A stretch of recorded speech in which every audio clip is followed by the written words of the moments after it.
Royal Romances. Napoleon and Josephine, Till Fate Do Us Part. Part 2. Madly in Love. Napoleon proposed. Josephine hesitated. Yes, he was a general, but after the revolution, generals in France were a dime a dozen, and the life of an army wife did not appeal to her. Josephine admired Napoleon's intellect and courage, but she did not love him. Besides, she believed that his passion for her and his dreams of military conquests bordered on insanity. So far, her slim figure and adept use of makeup made her look much younger than her 33, but Josephine's clock was ticking louder and louder, and, let's be honest, suitors were not lining up on her doorstep with marriage proposals. Napoleon, on the other hand, wanted to take care of her children and vowed to treat them as his own. Josephine faced another problem: horrendous financial debts, which she smartly chose not to disclose to her future husband. Actually, she did quite the opposite. Josephine implied that her parents' Martinique plantation was worth a fortune.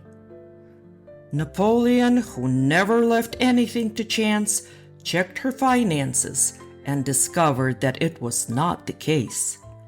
However, this deliberate lie did not dissuade the love-stricken general when Josephine gave her consent to marry him. On March 9th, 1796, 5 months after they met, Napoleon and Josephine were married in a civil ceremony. Yet the young general, who was so eager to say "I do," arrived 2 hours late. By then, the clerk had gone to bed and the assistant took care of all formalities. To minimize the 6-year difference in their ages, Napoleon added a year to his, Josephine shed 5 from hers, which made them both 28. As a wedding gift, Napoleon gave his bride a gold enameled medallion engraved with the words, "To Destiny." He already knew what she was yet to discover. They had become and would be each other's destiny until they parted. But why do you think Napoleon was late for his own wedding? The reason for his tardiness was to be blamed on the amazing present he had received from Barras. Bonaparte had been given command of an army whose mission was to drive Austrian troops from northern Italy. At 26, Napoleon was a general with his own army. Just like he did at school, Bonaparte buried himself in the library. He studied maps, devoured books about great commanders, and interviewed retired officers. Not only did this campaign make him late for his nuptials, but it also cut down his honeymoon to a mere 2 days, or to be more precise, 2 nights. Having promised Josephine 1,500 francs a year, apart from that pittance and his undying love, he had nothing else to offer. Napoleon galloped off to Italy. A horrible sight awaited him there. His army turned out to be a horde of starving, barefoot men dressed in makeshift uniforms taking off the dead. The soldiers had not been paid for months. In 20 days alone, 600 died of fever. Napoleon personally inspected all the corps and demanded detailed reports from his generals.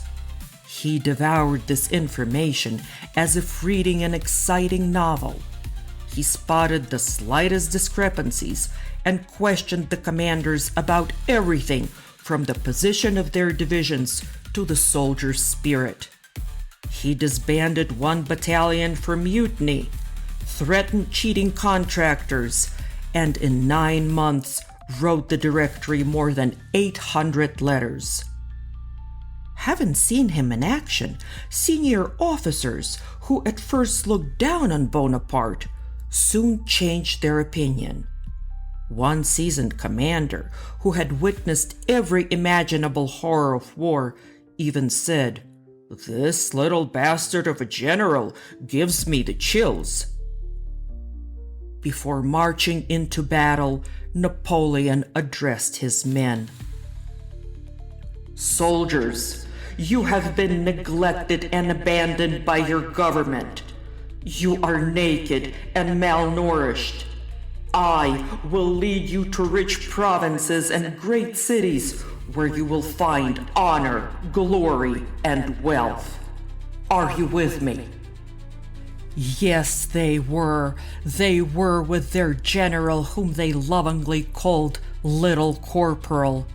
Let's mention that little was an endearment, not a reference to Napoleon's height. He stood at 5'6", hardly a shorty in that era. Napoleon's army began to win battle after battle against the bigger, twice as big, and better trained Austrian troops. His lavish war trophies included gold, silver, jewelry, and priceless works of art. No one knew it then, but just as priceless were the hundreds of letters Bonaparte wrote to Josephine. Every day, after exhausting marches and bloody battles, he found time to compose long, passionate missives to his beloved. "I have not spent a day without loving you. I have not spent a night without holding you in my arms. I have not drunk a cup of tea without cursing the glory and the ambition which keep me from the heart of my very being. In the midst of my activities, whether at the head of my troops or inspecting the camps, my adorable Josephine stands alone in my heart. She occupies my mind and fills my thoughts."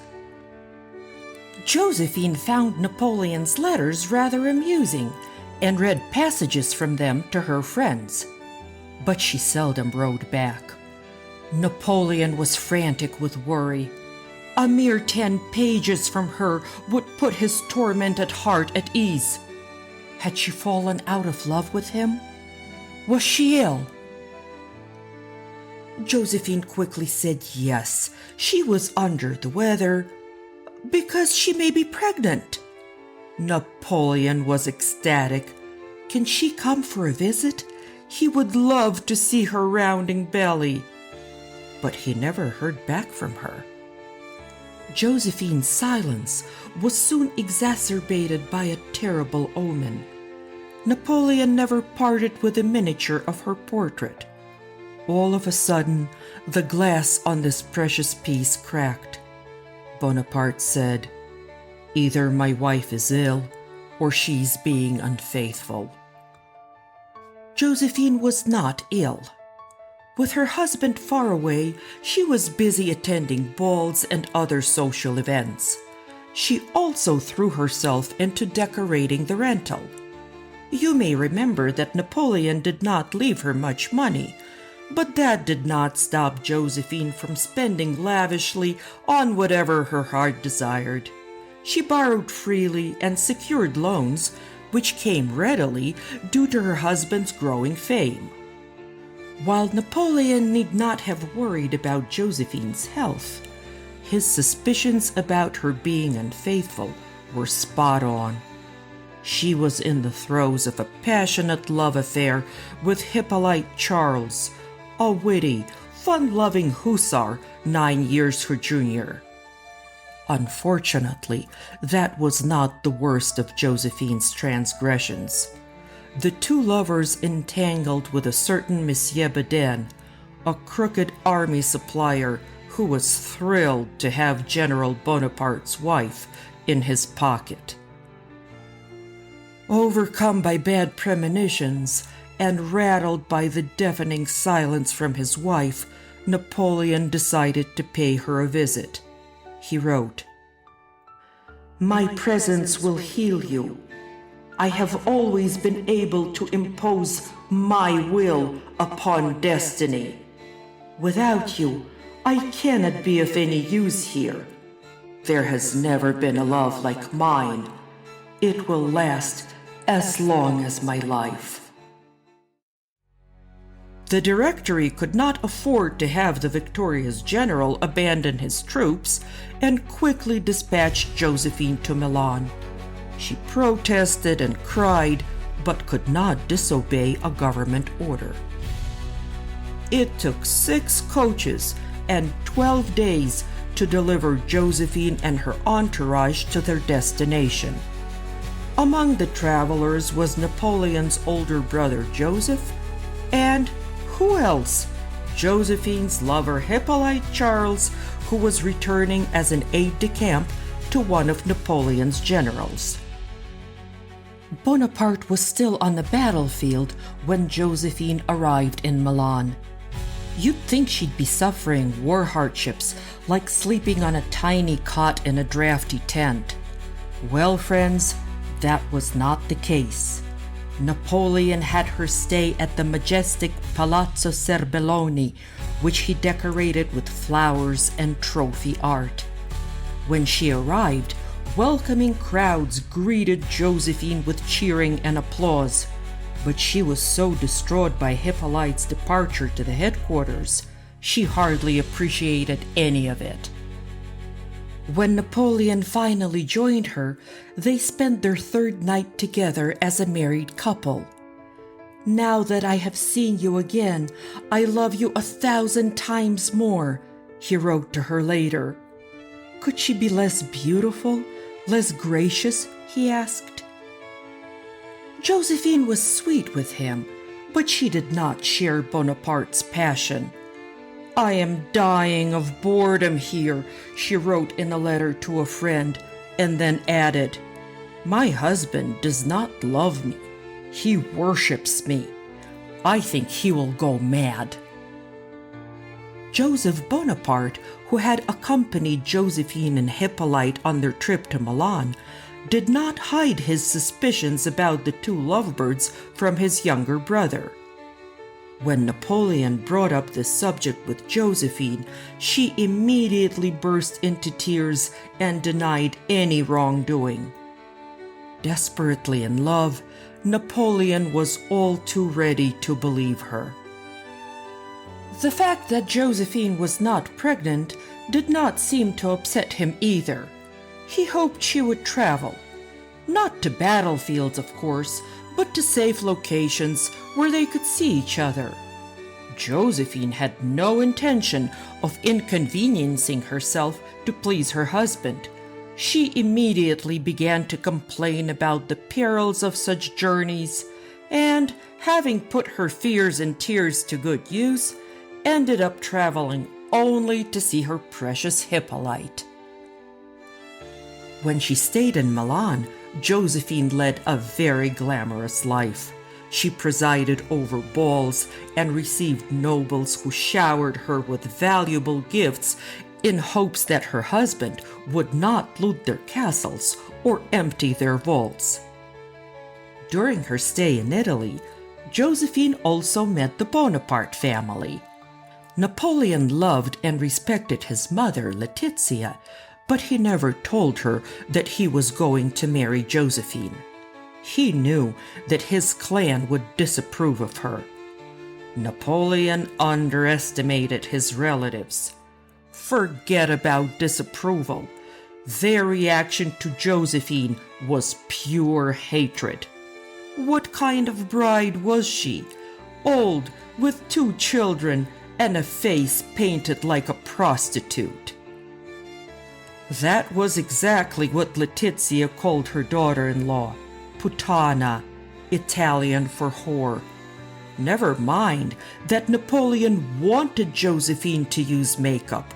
He did not like pale-looking women. Never mind that Josephine treated them nicely. The Bonaparte family remained committed to loathing her. They were jealous of her looks and her status. They were furious about the money Napoleon spent on her. And above all, they detested the fact that they had no control over her. When Napoleon was finally able to return to Milan to see Josephine again, she was gone. He did not know that she was visiting Hippolyte, but was still devastated by her absence. Oh, why hadn't nature given him handsome features to captivate her? Fed by spurts of joy and anguish, Bonaparte's love for her grew stronger, and his letters became even more passionate. I always remember visits to the little black forest. I kiss it 1,000 times and wait impatiently for the moment to be in it again. His dreams of romance notwithstanding, military matters remained first and foremost on Napoleon's mind. Despite terrible problems with supplies due to crooked contractors like Monsieur Baudin, who delivered crates with rusty weapons and mules instead of horses, Napoleon and his army pushed the enemy out of northern Italy and advanced into Austria. After defeating the powerful Austrian army, Bonaparte signed peace treaties, not like a military commander, but like the ruler of France. He never bothered to inform the Directory about the terms of these agreements. At 28, General Bonaparte had experienced glory. Now he yearned for power. When Napoleon arrived in Paris, crowds cheered him as the liberator of Italy. In his honor, the street where he and Josephine lived was renamed Victory Street. The sentries placed at the entrance to his home had a hard time keeping away throngs of admirers. One of them, the well-respected Madame de Stael, a famous writer who was convinced that Josephine, she called her the insignificant little Creole, was incapable of understanding Napoleon. She, Madame de Stael, should be by the side of this man whom she professed to be the most extraordinary genius. When Napoleon returned to France, Madame de Stael rushed to see him. The servants stopped her from entering because Napoleon was taking a bath, but she tried to push past them as she cried, "Genius has no gender." A ball for 500 people had been planned to celebrate France's new hero. However, on the scheduled date, Josephine was not in town. Before his return to France, Napoleon sent her on a diplomatic mission to Venice. She did not mind going because it gave her an opportunity to be with Hippolyte. For this occasion, Josephine ordered an exquisite wardrobe.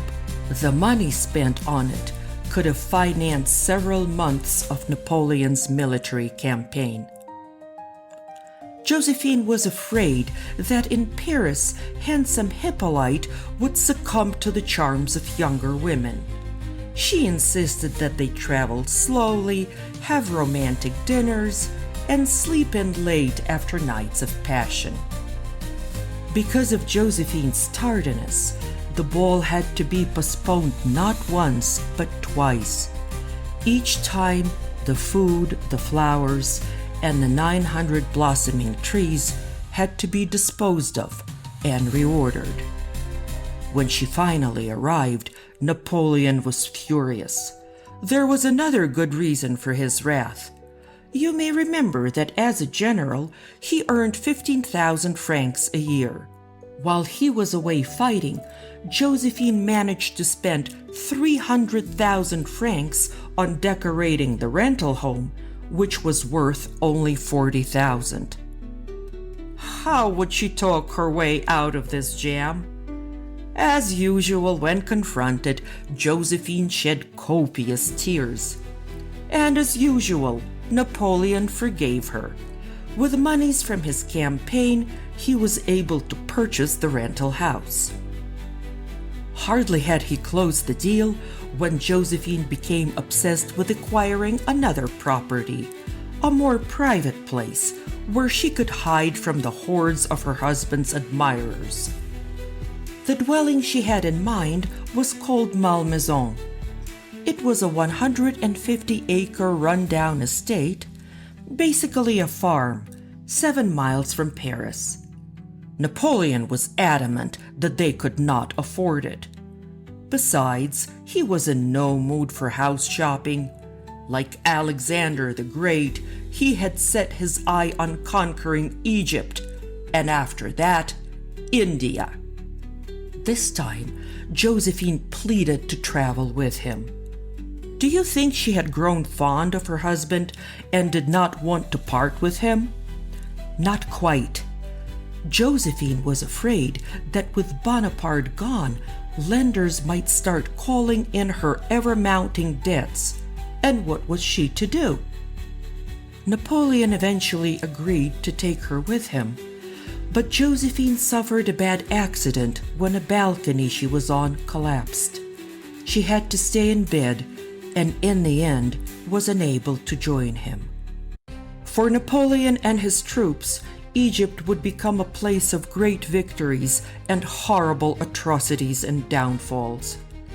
It was there that he finally learned, this time with certainty, that Josephine had been cheating on him. Bonaparte wanted a divorce. He wrote to his brother Joseph, "Greatness no longer interests me. All feeling in me is dried up. At 29, my life is over." Unfortunately, Napoleon's letters were intercepted by the British, and soon everyone in Europe was laughing at the cuckold general. There was more. In France, the bickering Directory was only interested in lining its pockets and totally disregarded the needs of the people. The country was overrun by looting street gangs. Territories won by Napoleon had been seized by enemy armies. The country was on the brink of war with a coalition led by Britain, Russia, and Austria. What was Napoleon, France's best general, doing far away when his country needed him most? He decided to leave his army behind. After a year and a half in Egypt, he and his senior staff boarded 2 of their remaining ships and reached the south of France. This time, France did not welcome Napoleon as a hero. This time, she welcomed him as a savior. Josephine was having dinner with some friends at Malmaison, her new home, when she heard the news of his arrival. But wait, hadn't Napoleon told her that they could not afford Malmaison? Josephine could have cared less.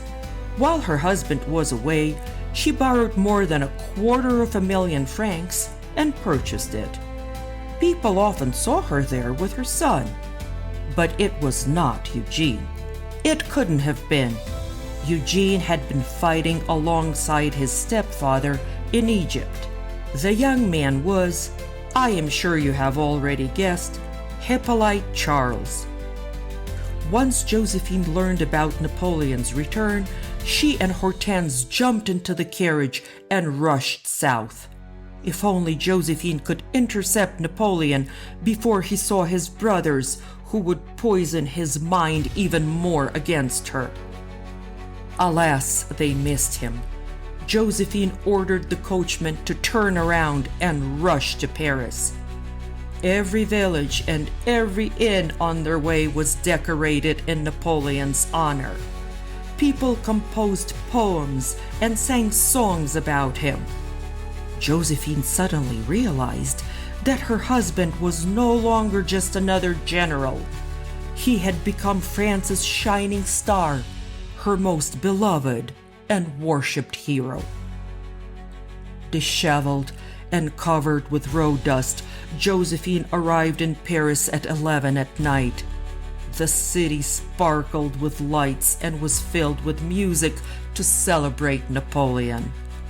At their house, her packed belongings waited at the door. She pushed the servants aside and hurried to her husband's dressing room. It was locked. Tears flowed, and for hours she sobbed and pleaded. To her surprise, the door remained shut. Finally, at 5 a.m, she summoned her children, and the drama reached Shakespearean proportions. Eugene and Hortense, the so-called poor orphans, begged the general, their stepfather and protector, not to break their hearts. Napoleon loved the children very much. Why should they suffer because of their mother's sins? He opened the door. In the morning, Napoleon's brother came to the bedroom to discuss the details of the upcoming divorce. We can only imagine the look on his face when he saw the couple wrapped in each other's arms. Why did Napoleon forgive Josephine? Was it for political reasons? A divorce could have marred his reputation. Or was it because his feelings for her were still strong? Perhaps it was a combination of both. In any event, Bonaparte had made his decision and moved on to government matters that required his full attention. Only a month after his return from Egypt, in November 1799, with the help of allies and guards, Napoleon staged a bloodless coup against the Directory. The power now belonged to the 3 consuls of the French Republic. Bonaparte was one of them.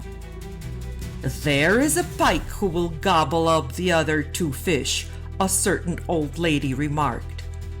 She was a widow to whom Napoleon had proposed in his youth and whom she had rebuffed. That old lady must have been looking into a crystal ball.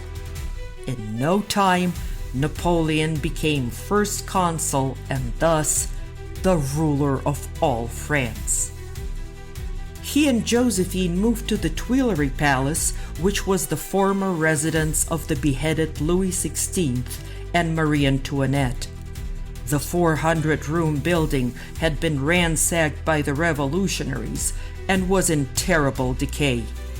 At night, Josephine imagined that Marie Antoinette's ghost appeared before her and asked, "What are you doing in my bed?" Napoleon had no such visions.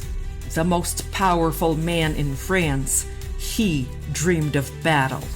"My power depends on my glory, and my glory on my victories," he said. In order to stay in power, he needed another military conquest.